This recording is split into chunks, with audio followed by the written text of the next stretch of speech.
Of course kwenye ngoma ya Alikiba Mediocre ambayo ilikuwa ni diss track kwenda kwa Diamond, kuna line ilikuwa inasema ushamba ni mwiko kwa mtoto wa Kariako, mimi sichezi na dada zangu, nacheza na dada zako. Of course ilikuwa inaaminika kwamba ile line ilikuwa ni special, inakulenga wewe kwa sababu ilikuwa inadaiwa kwamba back in the days ulikuwa una date na Alikiba na vitu vingine kama hivyo.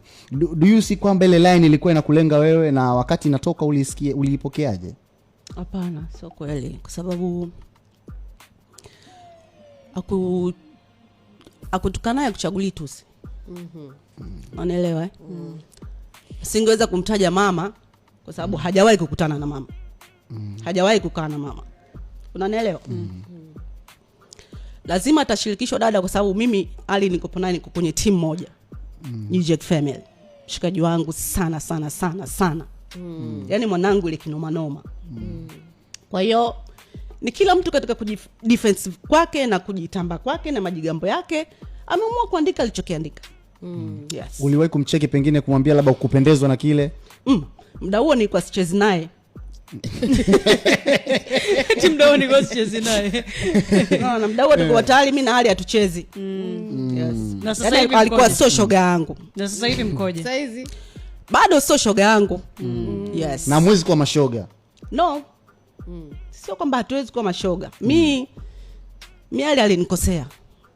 Wapi? Yeye mwenyewe anakumbuka wapi alinikosea. Tulikuwa tunashuka kwenda kipindi kile cha Likadutigite. Ndege ya. Tunatoka pale kwenye nilio pale. Station kwenye jumba la nini pale. La mambo ya afya sijui nini inaitwa. Tulikuwa tumepelekwa pale kwenda kujiandikisha pale. Mimi nikamuuliza Nasibu, wewe unaelekea Kariakoo? Akaniambia hapana. Nikamuuliza Chege akaniambia hapana. Nikamuuliza Abdul Kiba akaniambia sisi tunaelekea Kariakoo. Nikamwambia Ali, yeye yuko juu mimi niko chini. Unaelekea Kariakoo, nipe lift, mmoja naelekea Kariakoo. Kuna kitu akanifanyia. Yes. Ambayo ilikuwa disrespectful. Yes. Kwa hiyo pale watoto wakabaki mbona hivyo mbele za watu. Kwa Nasibu akamwambia twende nikupeleke dawa. Akaacha shughuli zake kweli akanirudisha. Alipofika nikamwambia nipeleke Kinali. Nikashuka mpaka bondeni. Nasibu akaondoka. Nikaenda kwa mama nikamhadisia. Nikamwambia mama yake Ali sasa. Kama mama Ali kanikosea. Kafanyaje? Kafanya hivi na hivi na hivi na hivi na hivi na hivi na hivi. Sitakuja kuongea naye mpaka alichokifanya kiseme kama kitaweza kusema.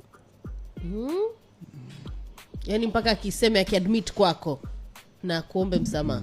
Sio kuniomba msamaha. Yaani hicho alichonifanyia.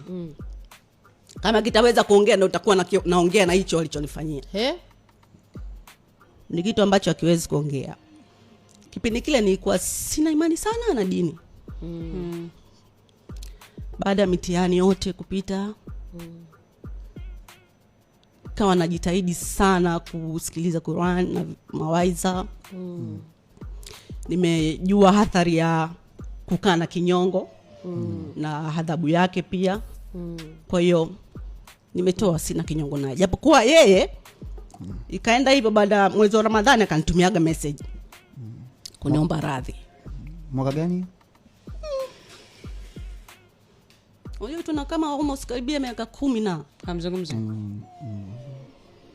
Okay. Damrefu sana. Toka kipindi kile cha Likadutigite. Kipindi hicho pia alikutumiaga message. Ndio mwezi wa Ramadhani sisi tusameane, nimekosea bla bla bla hivyo. Yes. Lakini